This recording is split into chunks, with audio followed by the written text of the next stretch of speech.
Moon will brief a closed session of the Security Council on the results of the UN investigation. The report will determine if a chemical weapons attack took place, and if so, what poison was used. It will not determine who was responsible, but the world has already decided that, and the Syrian government now has less than 1 week to come clean on its entire chemical weapons stockpile. One top Syrian official is calling the deal a victory for the Assad regime.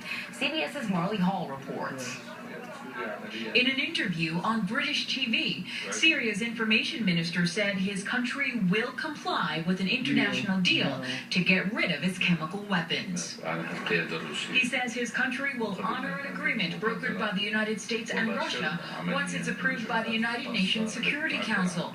The minister says Syria has already started to compile a list of its weapons and wants to avoid a war that could threaten the entire Middle East. Secretary of State John Kerry is warning Syrian President Bashar al-Assad there will be consequences if he doesn't follow through. The threat of force is real, and the Assad regime and all those taking part need to understand that President Obama and the United States are committed to achieve this goal. Kerry went to Israel to discuss the diplomatic deal with Prime Minister Benjamin Netanyahu. The Syrian regime must be stripped of all its chemical weapons.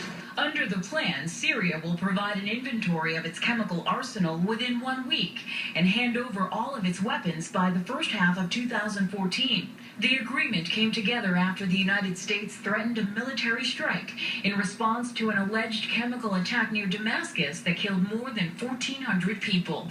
The United Nations sent inspectors to Syria to investigate what happened last month. The UN team is expected to announce its findings Monday. Marley Hall for CBS News. More news.